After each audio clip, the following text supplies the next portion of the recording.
Bet, rekur, es gribu jums piedāvāt, mēs uztaisījām tādu topu, ja? Interesantu lietu topu jums, kā grupai, man liekas, ka varētu noderēt. Tad topa ideja ir sekojoši, tādas lietas, ar ko jārēķinās show biznesā, ja? Kas var notikt, ja? Vienkārši kam būt gataviem. Top 5. Top 5, no kā jāuzmanās biznesā.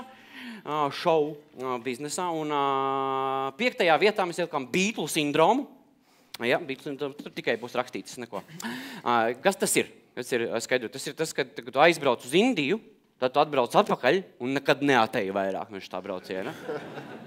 Ja? Nu, un Beatli gan labi turējās, ja, bet šis ir no, es iesaku no šitā uzmanīties. 4. vietā topā mums ir MC Hammer sindroms. Ja tas ir tagad, tu uzrakstīji, un cilvēki atcerās tikai vienu dziesmu, un arī bikses kādas tev bija kājās. Tas ir viss, ko viņi atcerās. Šis ir traki tāds. Ne tāds bīstam vieta. Jums nedraud, jo jums ir jau vairāki hiti. 3. vietā ir Bībera sindroms, no kā es uzmanītos. Wow, jā. Un kas ir sindroma skaidrojumais, ar kur iegooglēju? Ir tāds reāli, mēs viņu izdomājam.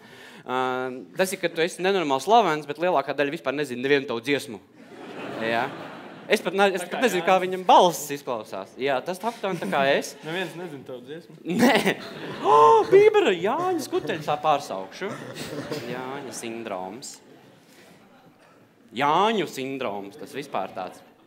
Ka tu visu kaut ko esi izdarījis, bet pats nezini. Tas ir tāds līgo Jāņu sindroms. Ai, beidziet. 2. vietā. Nu, ne jau visi. 2. vietā mums ir jaunā Viļņa sindroms, ja, ko mēs ielikām. Man liekas, no tā vajag uzmanīties. Tas ir tas brīdis, kad tu ritīgi nezini, ka tev jau sen jau vajadzēja beigt šito darīt. No tur tāds, kas nāk prātā, tas ir Kobzons. Ja es redzēju kaut kādu pēdējo to koncertu, kur viņi uz ratiņu. Viņam bija tās kedas ar ritentiņiem, zina tās, kur var skeitot. Viņš tā paceļ tos tur un... Bet viņam jau tur tikai muti jāplāca, tur jau nevajag baigi. Jā, bet zini, kā tas čalis aizmugurē ar tām makšķerauklām bija norāvies?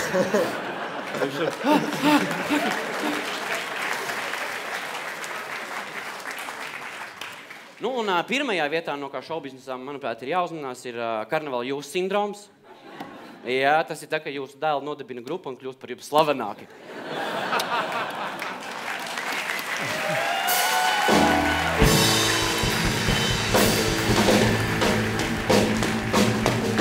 Var piezakties nemanot. Jā, var piezakties nemanot.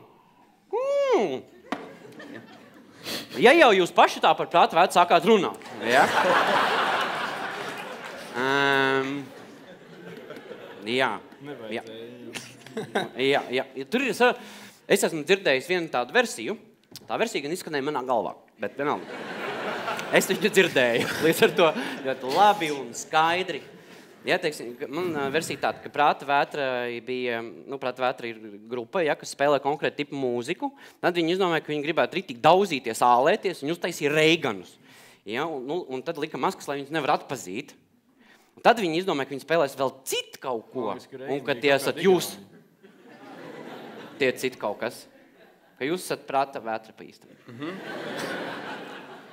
Jā, tā bija. Tikai jūs nevarējāt izdomāt, ar ko būt atšķirīgi, tāpēc paņēmat 2 kauperus.